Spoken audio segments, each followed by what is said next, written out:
विषय हिंदी, पाठ क्रमांक 9। पाठ का नाम है जब तक जिंदा रहूं लिखता रहूं। लेखक का नाम है विश्वनाथ प्रसाद तिवारी। विश्वनाथ प्रसाद तिवारी।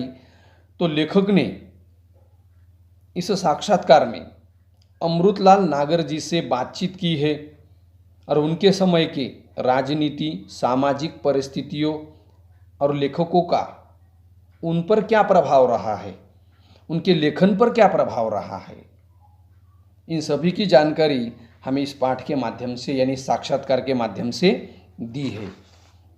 तो इसके पहले हमने देखा था कि लेखक कहते हैं नागर जी से कि आपका लेखन जो है तो वो लेखन की सार्थकता है या नहीं, आप लिख रहे हैं लेकिन कोई इसे पढ़ रहा है या नहीं।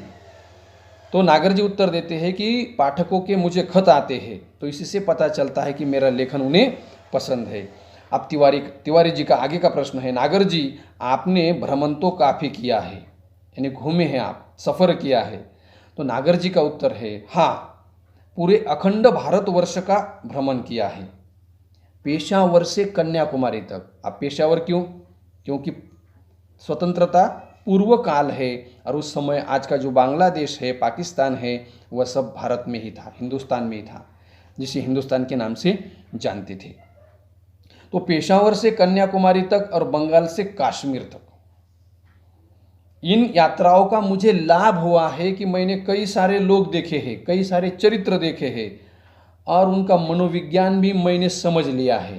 तो उसका यह मुझे फ़ायदा हुआ है कि लेखन करने में मुझे थोड़ी सी आसानी हुई है।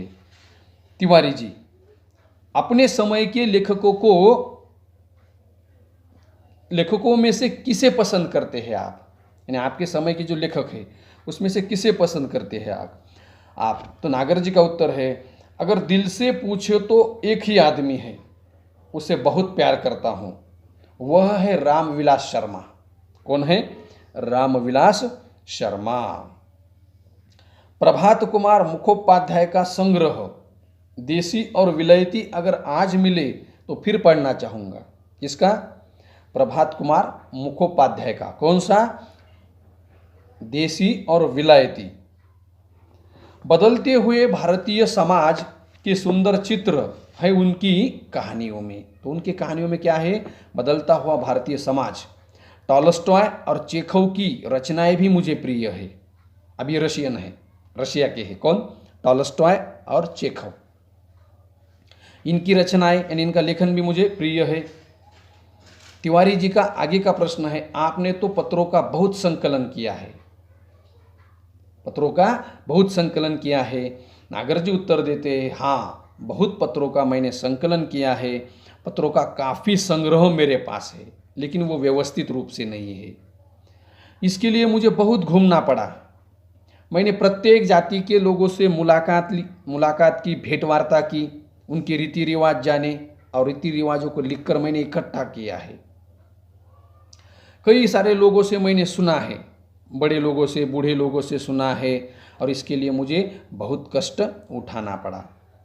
और गदर के फूल इस साहित्य के लिए तो मुझे बहुत से लोगों को मिलना पड़ा और बहुत से सारे कष्ट भी उठाने पड़े, ऐसा नागर जी कहते हैं। अब तिवारी जी का प्रश्न है, आपने अपने उपन्यासों के लिए फील्ड वर्क बहुत किया है। फील्ड वर्क, आप काफ़ी घूमे हैं, यानी कि जिस परिस्थिति पर आप लिख रहे हैं, जिन लोगों पर लिख रहे हैं, उन लोगों से मुलाकात करनी है, उनसे मिलना है।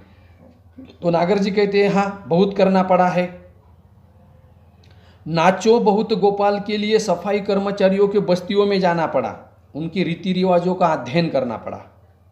तिवारी जी का फिर प्रश्न, नागर जी क्या आप मन और प्राण को अलग अलग मानते हैं क्या? क्या प्रश्न है कि मन और प्राण को अलग अलग मानते हैं क्या? तो नागर जी कहते हैं हाँ, दोनों को अलग अलग मानता हूँ। प्राण को तो मन से अलग करना ही पड़ेगा, मन की गति आगे तक है और प्राण क्या करता है? उसके पीछे पीछे तक खींचता है उसे। मन एक ऐसा निर्मल संस्कार है, जीवन के उस संस्कार के रंगते हैं, उसमें जीवन के संस्कार रंगते हैं। और मन जो है तो प्राणों से ही सदता है, प्राण है तो फिर मन है, इसलिए मन प्राणों से ही सदता है। तिवारी जी सूर में आपने मन को ही पकड़ा है।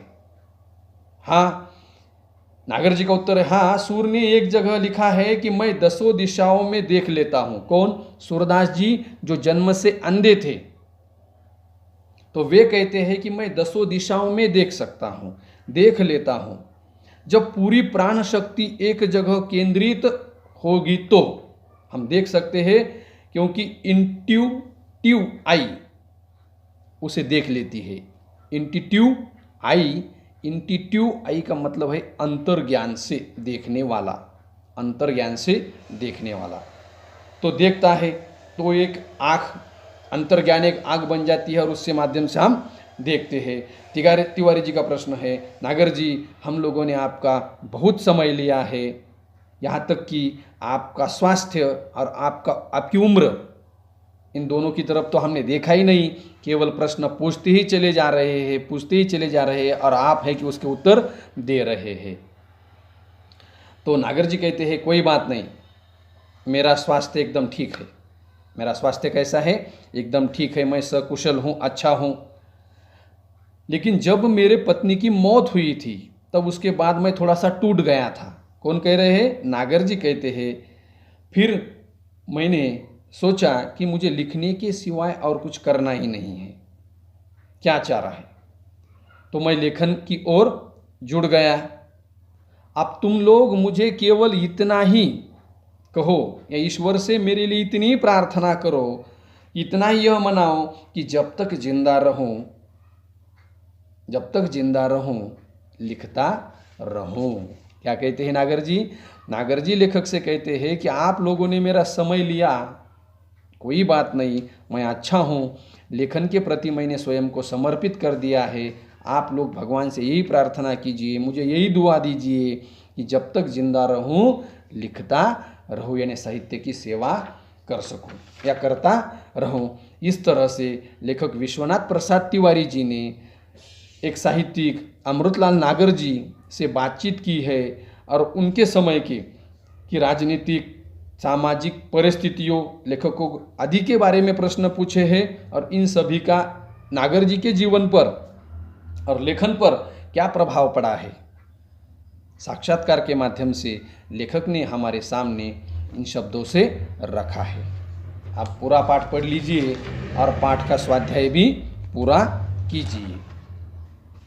अब आगे का पाठ आगे की वीडियो में हम देखेंगे।